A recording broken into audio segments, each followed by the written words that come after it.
In my talk today, I want to explore with you the natural philosophy of a peculiar thinker from medieval England, Roger Bacon. More specifically, I want to present you some aspects of Bacon's view of how nature works below the shapes of the things we see and touch.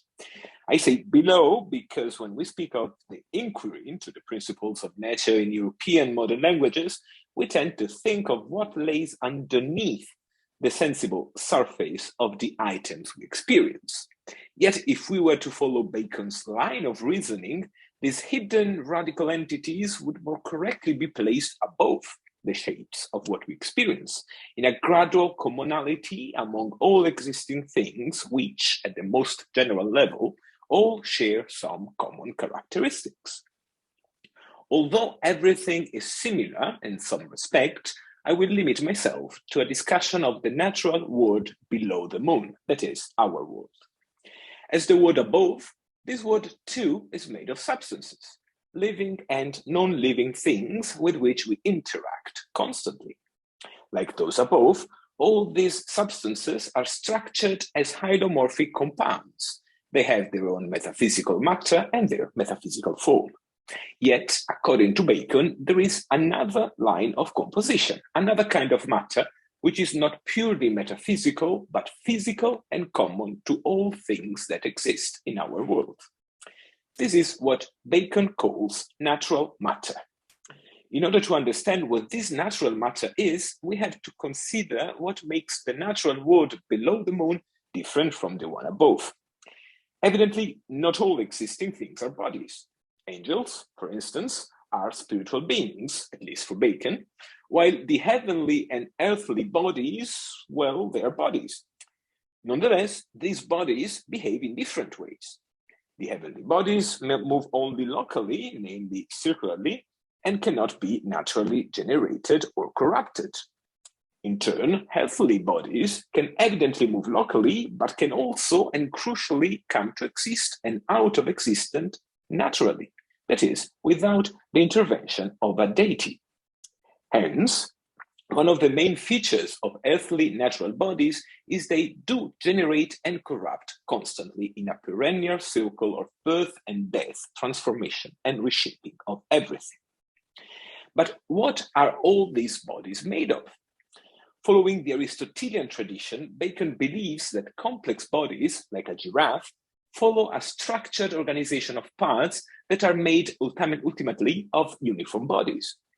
These uniform bodies, like flesh and metal, coincide with the basic physical constitution of what we see and touch. However, they are not the ultimate level of physical constitution, which correspond to the four elements: fire, air, water, and earth.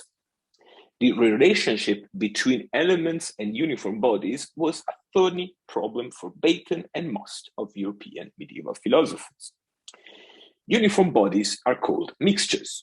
Indeed, they originate from the four elements, yet the elements do not compose the mixtures. As any or almost any Aristotelian would point out, with some caveats, if we take a piece of flesh and divide it over and over into smaller parts, there is no way, probably, in which we will have some part that is not some flesh, but an element. Accordingly, mixtures are not made of elements, yet they share some feature with the elements from which they proceed, features that would constitute their dispositional properties. Bacon includes natural matter in his ontological catalogue exactly to address the problem of elements and mixtures. Endowed with two qualities among hot, dry, moist, and cold, elements constantly transmute into each other. Fire becomes air, air becomes water, and so on. Mixtures transmute as well. Metals are generated by earthly exhalations, wine becomes vinegar, and so on. Moreover, as we have seen, mixtures are generated from the reciprocal interactions among the elements. At a basic level, then, the natural world is in constant transmutation, actual or potential.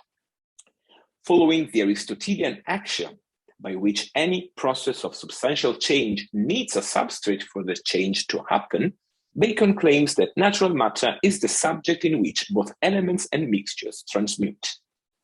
Yet this subject is not a metaphysical item, it is not prime matter. Instead, it is a physical entity necessarily endowed with some qualitative features. Bacon does not tell us what these features are, but we can reconstruct them. Natural matter is the cognate species of the matter of the heavens. Then it must be like it in some respects and opposite to it in others.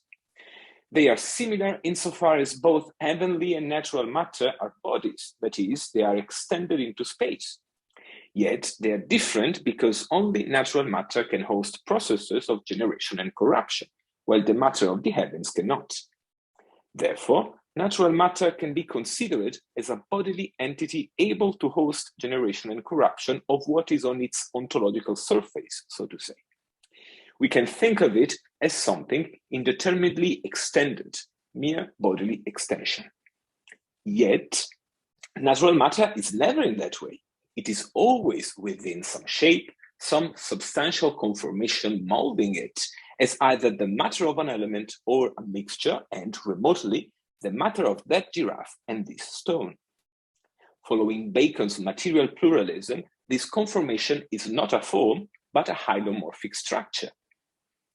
This implies that, notwithstanding natural matter's mere extension, its parts will always be more rarefied or condensed depending on what mixture or element is fashioning that chunk of natural matter.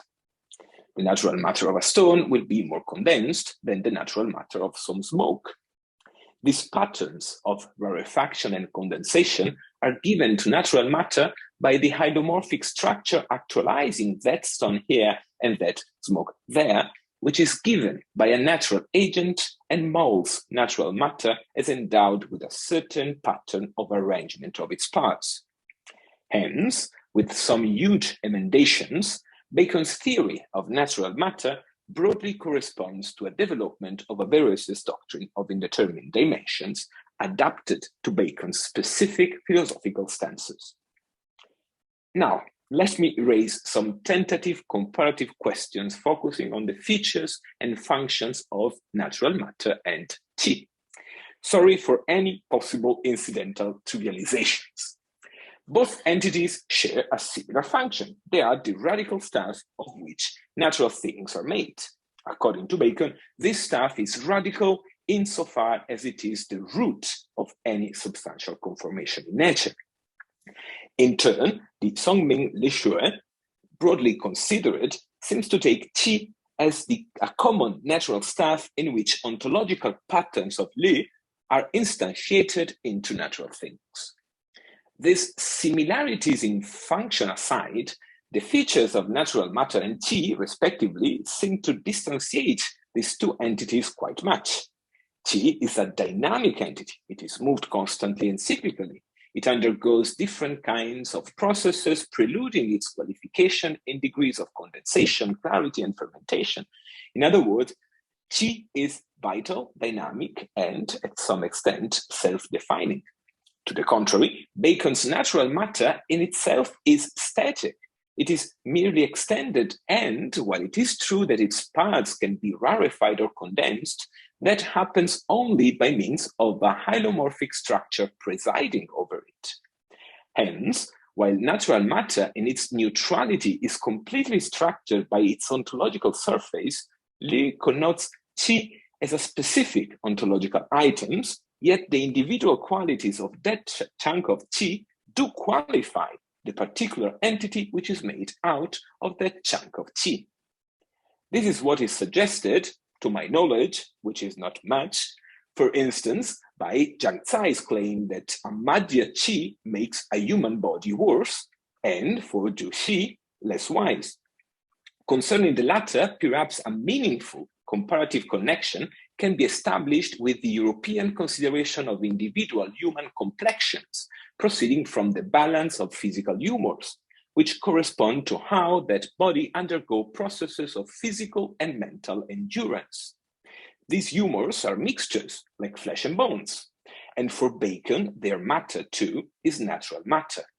Nonetheless, their condition is not influenced directly by natural matter, but through the qualities of the mixtures inherited from the elements on the ontological surface of natural matter. Thank you. 谢谢。